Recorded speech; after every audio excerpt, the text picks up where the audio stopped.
You're on. Okay. How do I keep going? I don't know. How do I keep pounding at Hillary Clinton? How do I keep pounding at liberals? How do I argue with them without phasing me mentally at all? It's like this. 1 Peter 5:7, casting all your care upon him, for he careth for you. Yeah, truthfully, this is something I've learned from my youth up. No, thank you. Arguing with people used to bother me a lot. And I'm not still totally immune from it, you know. Confrontation is something that I really had a lot of trouble dealing with. The one time when I was about 12 years old, Mom and Dad, they were arguing, fighting, threatening each other's life, cussing one another, and like I said, I was 11 or so, and all of us kids were crying and running, and somebody said call the cops, and somebody hollered no, we come back here, and somebody said call the cops, and we were running over here, and they run back, and they run over here, run back. And in the midst of all that, man, something happened to me. I was running that way, and then I turn around and come back, and I thought to myself, why bother? Why bother? Because they're going to do whatever they're going to do, you know. We're just small kids. And something broke in me, and I've asked the Lord several times to help heal that, and the Lord hasn't. And I tell you the truth, I think it has escalated. And through that ordeal and many others like it, I have learned to look at situations in a different manner, in a different fashion than what I ordinarily would have if those things hadn't taken place. To put my care in like a safe place, you know, to put my care in a safe place. Now, and that worked for a few years, till all my anxiety started building up on the inside, you know, because you can only put that stuff in a safe place inside of you for so long.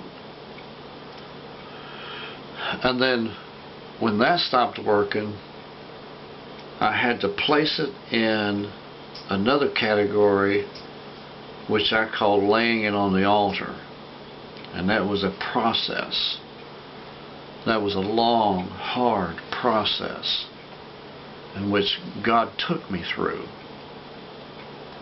to get me to that place where I would just literally leave stuff in His hands, the things I can't handle. And that's what the Bible is talking about here. The King James says, casting all your care upon Him, for He cares for you. And the NIV says, casting your anxiety on Him, because He cares for you. Now look what this says. Oh, excuse me. It's late at night. John 14:27 says, peace I leave with you. My peace I give you. I do not give to you as the world gives. This is not a peace that the world can just say.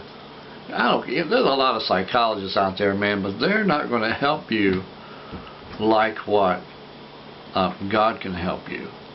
They're just not going to do it. Listen what it says. Do not let your heart be troubled, and do not be afraid. Stop being afraid. King James, peace I leave with you, my peace I give unto you, not as the world giveth. give I unto you. Let not your heart be troubled, neither let it be afraid. This is a peace that is out of the natural realm.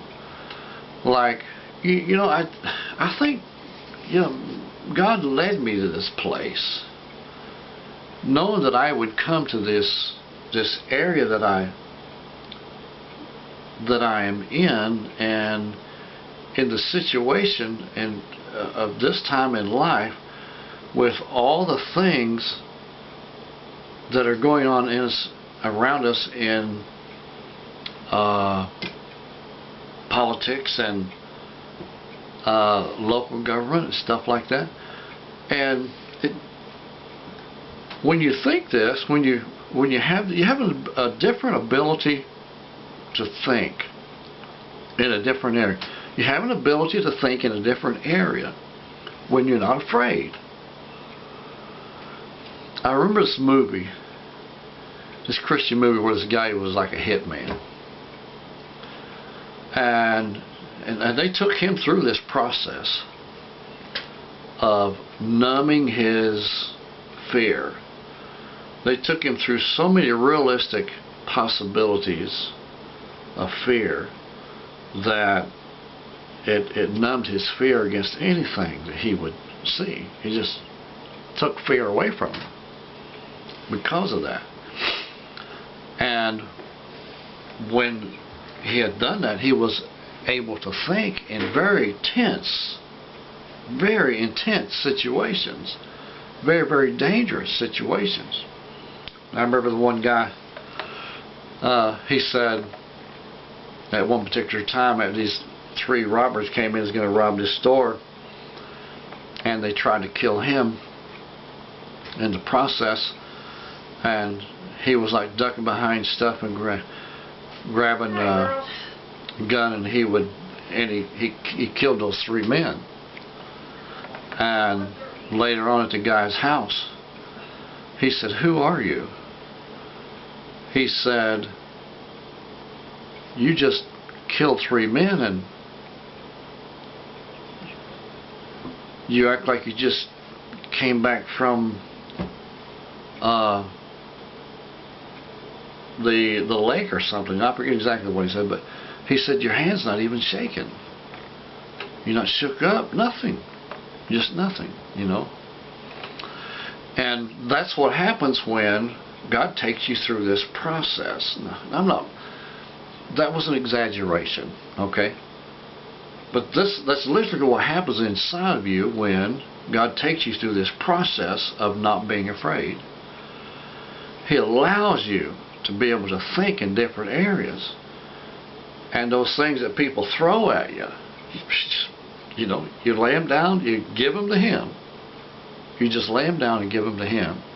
And that's how I'm able to do it.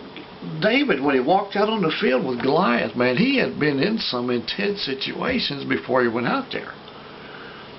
He told King Saul, he says, I killed the bear, and I killed the lion. And I got to tell you, I'm fully convinced that wasn't all that he did, Because here he is, he's walking out on the field against 9 foot 9 inch, probably 5 foot wide. The man was as wide as some men are tall, more than likely 4.5 feet at least, 4.5, 5 foot wide at the shoulders maybe. Because, how do I know that? Because of the weight of his spear. The Bible said the weight of his spear was like a weaver's beam. That's huge. That's huge. A weaver's beam is about that big, and even if it was wooden, that's probably still a 500-pound spear, So God teaches us to think in different areas. And when David was walking out on it, he wasn't just facing one man. David faced that whole army. The Bible says they were up on the hillside gathered looking down in the valley. And I can almost bet you that when somebody got up and walked out, all of a sudden, both armies walked up to the edge of that valley, looking to see what was going to take place.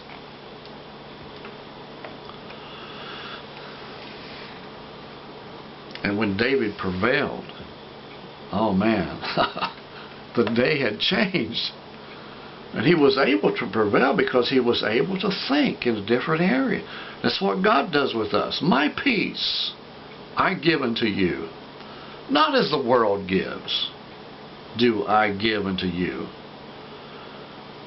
Let not your heart be troubled. You walking out there facing death and you're not supposed to let your heart be troubled? You know what I'm saying? You walk out facing death. Not a big deal. Faced it yesterday. You know what I'm saying? Neither let it be afraid. Don't worry about it. God's got this. You know what I mean? I did a video called God's Got This. I like that video. Here's another one, John 14:1. Let not your heart be troubled. You believe in God, believe also in me. I want to talk about this word believe for just a second, okay? John 14:1. KJV says, let not your heart be troubled. You believe in God, believe also in me. He says almost exactly the same way. Except one says you and the other one says ye. Whoops, not going nowhere. I'm going to talk about this word believe. What is believe? I got up this morning and I said, I believe it will be good to go to work. I went to work. And when I got done working, I said, I believe it'll be good to go home. When I got home, I said, I believe it will be good to get something to eat and watch a TV show. And when that's done, I says, I believe I need to do this video. And when I get done with this video, I believe it's going to be good to take a bath and go lay down and rest myself. And get a good night's sleep. If the Lord will allow me to do that. You know what I'm saying? So I believe. You see what I'm saying? You follow what you believe. Some people say, I believe. My sister, she goes, I got strong faith. I really believe. I said, really? Well, where's the evidence? Because if you believe you're going on a vacation, you begin to get ready for the vacation. I got two cars out there. I drive one, my wife drives the other. I said, I believe it will be good for me to drive this particular car. So I go out there and I get in my wife's car and I drive away. No, I don't. I go out there and get in my car and I drive away. Are you catching on? I believe. Let's read it again. Don't let your heart be troubled. You believe in God. Believe also in me. You get the picture now? Believe in Jesus. And if you believe, there's got to be some evidence of that can help you through your weary times. You know, I know that in the end, everything's going to come out all right. I know. Listen to this next verse. Verse 2, John 14:2. In my Father's house are many mansions. If it were not so, I would have told you. Behold, I go and prepare a place for you, that where I am, there you may be also. I believe that. I believe that. I fashioned my life to follow, to walk after that which I believe. I've heard people stop me in the middle of my testimony and say, you really believe you're going to heaven? No, I'm like, duh. Yes. Yes, I believe I'm going. Takes a lot of pressure off when you know things are going to come out. In the end, no matter what happens here, things are going to come out even. And even more than that, justified. God's people are going to come out justified. Amen. So I said the other day, the ones on the left, this is not the left, the left. He's going to say, depart from me, you workers of iniquity, for I never knew you. And the ones on the right, he's going to say, enter ye into the joys of the Lord. You believe God's word. There's a lot of people running out there saying, I'm Christian, man. I got this anxiety. You know, I've done it. I know how they do. I've done it, you know. I'm Christian, but I got this anxiety.